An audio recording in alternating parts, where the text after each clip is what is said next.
মধ্যপ্রাচ্যে চলমান যুদ্ধের জেরে বিশ্ববাজারে জ্বালানি তেলের দাম 4 বছরের মধ্যে সর্বোচ্চ পর্যায়ে পৌঁছেছে। সোমবার আন্তর্জাতিক বাজারে ব্রেন্ট ক্রুড অয়েলের দাম ব্যারেল প্রতি $100 ছাড়িয়েছে, যার প্রভাব পড়েছে ফিলিং স্টেশনগুলোতেও।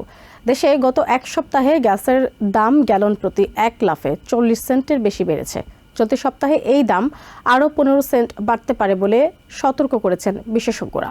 বাড়তি দামের কারণে চরম ভোগান্তিতে পড়েছেন সাধারণ মানুষ। পরিস্থিতি নিয়ন্ত্রণে কৌশলগত মজুদ থেকে দ্রুত তেল ছাড়তে প্রেসিডেন্ট ডোনাল্ড ট্রাম্পের প্রতি আহ্বান জানিয়েছেন সিনেট মাইনরিটি লিডার চাক শুমার।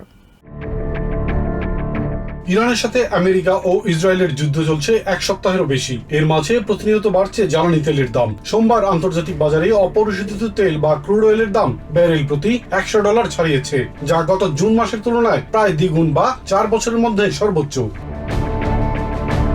গ্যাসোলিনের বাজারেও চলছে একই ধরনের অস্থিরতা। ইরান যুদ্ধের আগে দেশের বাজারে গ্যাসের দাম গ্যালন প্রতি যেখানে ছিল $2.98, তা এখন বেড়ে $3.48 দাঁড়িয়েছে। 2024 সালের অগাস্টের পর থেকে যা সর্বোচ্চ।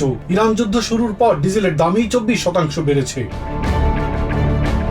তেলের মূল্য বৃদ্ধির নেতিবাচক প্রভাব পড়েছে দেশের স্টক মার্কেটেও। বেশিরভাগ শেয়ারের দামই কমতে শুরু করেছে বলেও দেখা যায়। তেলের দাম বাড়ার বিরক্তি ও হতাশা প্রকাশ করেছেন বিভিন্ন প্রান্তের সাধারণ মানুষ। এখনই যুদ্ধ বন্ধ বিষয়ে উদ্যোগ নেওয়ার আহ্বান জানান তারা।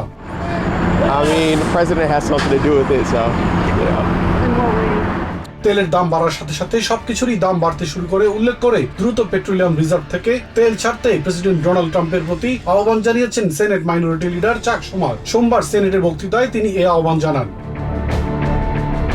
দেশের 180 মিলিয়নেরও বেশি মানুষ গ্যাসোলিনের উপর নির্ভরশীল উল্লেখ করে শুমার বলেন, তেলের দাম বাড়লে পুরো অর্থনীতিতেই তার নেতিবাচক প্রভাব পড়বে।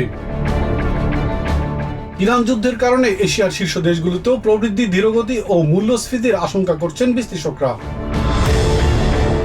ডিজেলের দাম আগামী 3 দিনে গ্যালন প্রতি 35 থেকে 50 সেন্ট বাড়তে পারে বলে সতর্ক করেছে গ্যাস বাড়ির জ্বালানি বিশ্লেষক বিভাগের প্রধান প্যাট্রিক ডিহান।